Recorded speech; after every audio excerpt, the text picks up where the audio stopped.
Hey, yo, do you guys like sparkling water? Because I think that shit is nasty, man. I don't know how people drink it. Let me know in the comments. By the way, this has nothing to do with the video, so let's get on to that now.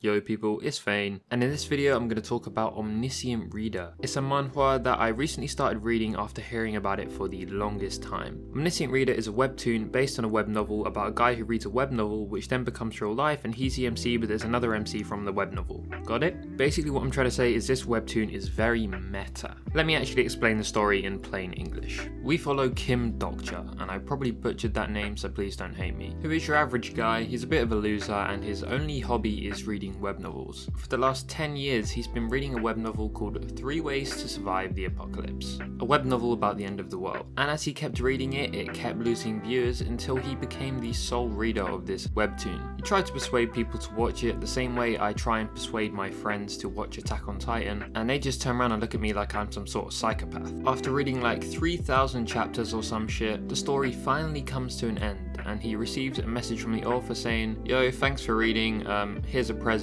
see you later," and just gives him a copy of the book in his emails. Okay, weird, right? But as this happens, all the events from the novel now come to life. The book is now reality and he's living out the story of the 3 Ways to Survive the Apocalypse. And even the characters of this book are now in his world too. Being the sole reader of this comic means he kind of knows where this story is gonna go. And he's the only one who knows where the story is gonna go. However, that doesn't necessarily mean things always go his way. As he knows how scenarios are gonna play out, he can change the outcome of them. And when he changes the outcome of them, obviously the future changes, which means he no longer knows exactly what will happen. In reality, it gives him a big advantage, but it doesn't make him stupidly OP.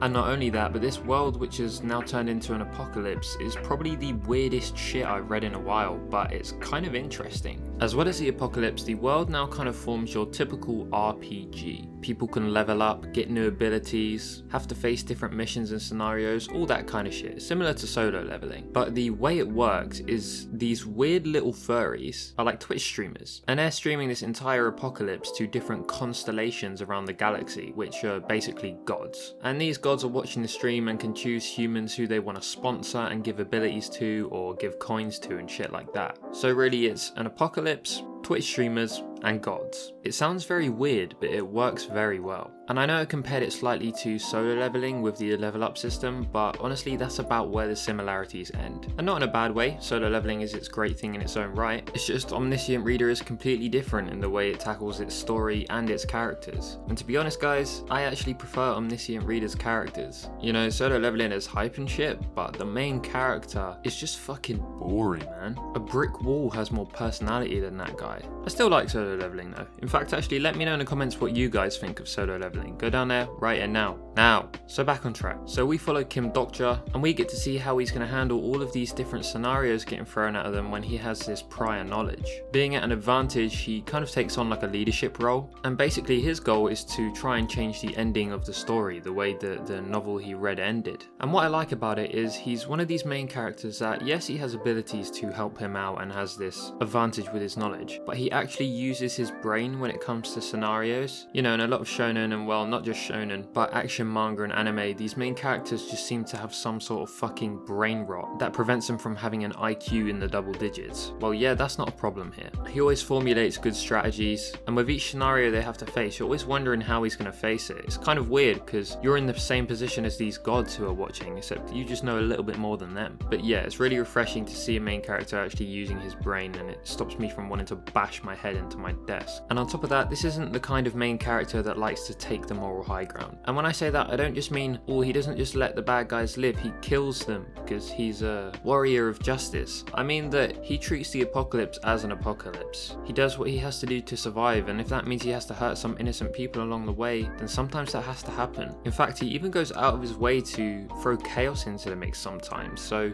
his character is very morally grey. But at the same time, he has his own party of companions he's trying to look out for. Obviously at the start of the story though, he doesn't know them necessarily very well, so you might think it's a bit weird that he'd go out of his way to protect these people but happily harm others. And this hypocrisy is actually addressed in the manhwa, and hypocrisy in general is a really big theme of it, so just keep that in mind when you're reading. When you read it, you'll see what I mean. And I like this manga because it feels like a good focus on human nature, and I feel like it really is how people would actually survive in an apocalypse. People are turning on each other fucking faster than, I don't know, something that's fucking fast. I don't know. I was also worried at first that it might be a bit cringy with the abilities and shit like that, but I feel like it's handled really well. In a way, it's got that trashy power fantasy stuff, but I'm not going to complain, I like it. But as it's very meta, it allows for pretty unique storytelling. For example, characters that have abilities to try and understand someone or lie detection or stuff like that, Doctor can block with his ability called the fourth wall. And it's just, you know, funny that the characters from the novel can't read his mind because it would be breaking the fourth wall. And there's a lot of self-aware references like this. There's also abilities called like Deus Ex Machina, which those of you who don't know just basically means an arse pull. And it's funny to see the webtoon literally acknowledge what is happening is an arse pull, but it's part of the story and it works. It kind of subverts cliches in that way. And as a bonus, the side characters in this manga aren't actually too shit either. You know, sometimes the main character gets a lot of development and everyone else just kind of gets pushed to the side and forgotten. But it does seem like a lot of the side characters get more focus and more development in this manga than some others. And again, not in the typical way you'd always expect. One of Doctor's companions was previously in the military, and although he's trying to live up to that, you know, sort of strong military man character like you'd expect, he's actually dealing with self-doubt and worries of his own, and talks about how, you know, the army isn't really all that great. The girl in the story who, you know, probably is going to be the love interest at some point, I'm guessing. At the moment, she kind of just feels like Mikasa from Attack on Titan. She's just kind of there. She doesn't do much, but she's kind of there. As for the other side characters though, they're definitely interesting and you want to know more about their backstory, and I feel like they are a bit more nuanced than some other manga and manhwa. The art speaks for itself,